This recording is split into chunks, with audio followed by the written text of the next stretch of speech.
Baik, Assalamualaikum warahmatullahi wabarakatuh. Salam sejahtera bagi kita semua. Salam Om Swastiastu, Namo Buddhaya, salam kebajikan. Perkenalkan, nama saya Fikri Mauludi, NIM 12 dari Fakultas Hukum Universitas Trunojoyo Madura. Di sini saya akan sedikit menjelaskan apa yang dimaksud dengan perbuatan melawan hukum atau istilah lainnya itu PMH. Baik, mungkin biar supaya tidak terlalu lama, mungkin berikut akan saya paparkan sedikit apa yang dimaksud dengan PMH atau perbuatan melawan hukum. Jadi, apa itu perbuatan melawan hukum atau yang biasa disebut dengan PMH? Dalam bahasa Belanda, perbuatan melawan hukum disebut dengan onrechtmatig dan dalam bahasa Inggris arti kata tersebut disebut dengan tort yang memiliki arti salah atau istilah lainnya yaitu wrong. Menurut Munir Faudi, perbuatan melawan hukum adalah sebagai suatu kumpulan dari prinsip-prinsip hukum yang bertujuan untuk mengontrol atau mengatur perilaku bahaya, untuk memberikan tanggung jawab atas suatu kerugian yang terbit dari interaksi sosial yang ada dalam masyarakat, dan untuk menyediakan ganti rugi terhadap korban dengan suatu gugatan yang tepat. Sedangkan menurut R. Wirjono Projodiporo, perbuatan melawan hukum diartikan sebagai perbuatan melanggar hukum, bahwa perbuatan itu mengakibatkan kegoncangan dalam neraca keseimbangan dari masyarakat. Untuk perbuatan melawan hukum sendiri terdapat pada pasal 1365 KUH Perdata yang menyatakan tiap perbuatan melawan hukum yang membawa kerugian kepada seorang lain mewajibkan orang yang karena salahnya menerbitkan kerugian itu mengganti kerugian tersebut. Dan dari pasal tersebut, perbuatan melawan hukum itu memiliki unsur-unsur. Yang pertama, adanya suatu perbuatan. Kemudian yang kedua, perbuatan tersebut melawan hukum. Yang ketiga, adanya kesalahan dari pihak pelaku. Yang keempat, adanya kerugian bagi korban. Yang kelima, adanya hubungan kausal antara perbuatan dengan kerugian yang sudah terjadi atau yang sudah dialami. Baik, untuk unsur-unsur perbuatan melawan hukum yang pertama, adanya suatu perbuatan, yaitu konsep perbuatan di sini merupakan perbuatan positif dan perbuatan negatif. Untuk perbuatan positif sendiri disebut sebagai daad, dan perbuatan negatif dalam bahasa aslinya yaitu bahasa Belanda disebut dengan nalatigheid atau kelalaian atau kurang hati-hati, seperti pada dalam ketentuan pasal 1366 KUH Perdata. Perbuatan adalah perbuatan yang nampak secara aktif, juga termasuk perbuatan yang nampak secara tidak aktif.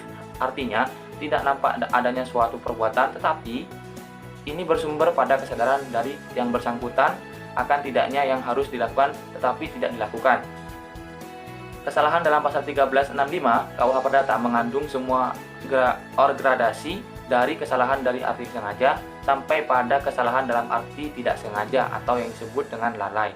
Baik, untuk unsur-unsur PMH yang kedua yaitu adanya suatu perbuatan yang melawan hukum. Perbuatan yang dilakukan itu haruslah melanggar hukum. Sejak tahun 1919, unsur-unsur melawan hukum tersebut diartikan dalam arti yang seluas-luasnya, yakni meliputi hal-hal sebagai berikut.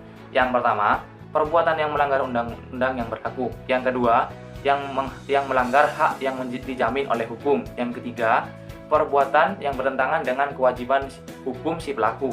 Yang keempat, perbuatan yang bertentangan dengan kesusilaan. Yang kelima, perbuatan yang bertentangan dengan sikap yang baik dalam bermasyarakat untuk memperhatikan keseimbangan orang lain atau bertentangan dengan kewajiban hukumnya sendiri yang dia berikan oleh undang-undang, dengan demikian melanggar hukum atau onrechtmatig sama dengan melanggar undang-undang.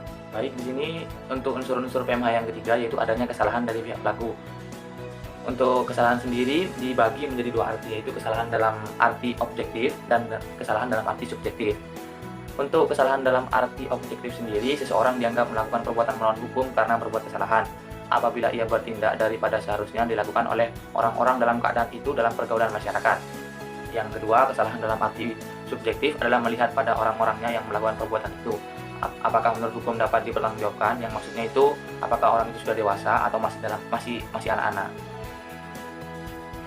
Yang selanjutnya, suatu tindakan dianggap oleh hukum mengandung unsur-unsur kesalahan sehingga dapat dimintakan suatu pertanggungjawaban secara hukum jika memenuhi unsur-unsur.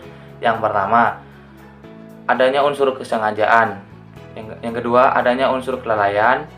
Yang ketiga, tidak ada alasan pembenaran atau alasan pemaaf, seperti keadaan overmah, membela diri, dan tidak waras. Untuk unsur-unsur PMH yang keempat yaitu adanya kerugian bagi korban. Penghitungan ganti rugi dalam perbuatan melawan hukum didasarkan pada kemungkinan adanya 3 unsur biaya, kerugian yang sesungguhnya, dan keuntungan yang diharapkan atau bunga. Kerugian dihitung dengan jumlah uang berdasarkan jurisprudensi dan ganti rugi yang diakui oleh kerugian material dan imaterial. Untuk unsur-unsur perbuatan melawan hukum yang kelima, adanya hubungan klausual antara perbuatan dengan kerugian.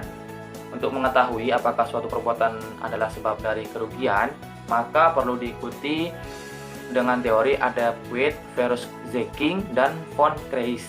Menurut ini, yang dianggap sebagai sebab adalah perbuatan yang menurut pengalaman manusia normal sepatutnya dapat diharapkan menimbulkan akibat dalam hal kerugian. Jadi antara perbuatan dan kerugian yang timbul harus ada hubungan langsung.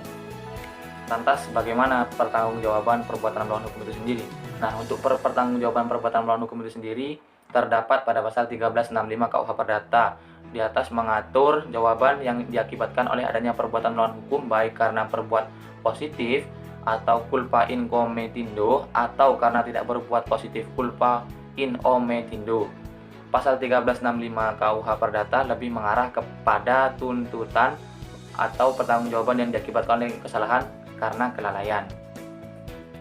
Kitab-kitab Undang Hukum Perdata membagi masalah pertanggungjawaban terhadap perbuatan melawan hukum menjadi 2, yaitu tanggung jawab secara langsung dan tanggung jawab secara tidak langsung. Tanggung jawab secara langsung diatur dalam pasal 1365 KUH Perdata dengan adanya interpretasi yang luas sejak tahun 1919. Dari pasal 1365 KUH Perdata ini, maka banyak hal yang dulunya tidak dapat dituntut atau dikenakan sanksi atau hukuman, kini terhadap pelaku dapat dimintakan pertanggungjawaban untuk memberikan ganti rugi. Yang kedua, tanggung jawab secara tidak langsung. Hal ini diatur dalam pasal 1367 KUH Perdata. Menurut pasal 1367 KUH Perdata, seseorang subjek hukum tidak hanya bertanggung jawab atas perbuatan melawan hukum yang dilakukannya saja, tetapi juga untuk perbuatan yang dilakukan oleh orang lain yang menjadi tanggungan dan barang-barang yang berada di bawah pengawasannya. Baik, sekian dari apa yang saya bisa jelaskan. Kurang lebihnya mohon maaf. Apabila ada yang ingin ditanyakan, mungkin bisa ditanyakan melalui kolom komentar di bawah. Kurang lebihnya mohon maaf. Wassalamualaikum warahmatullahi wabarakatuh.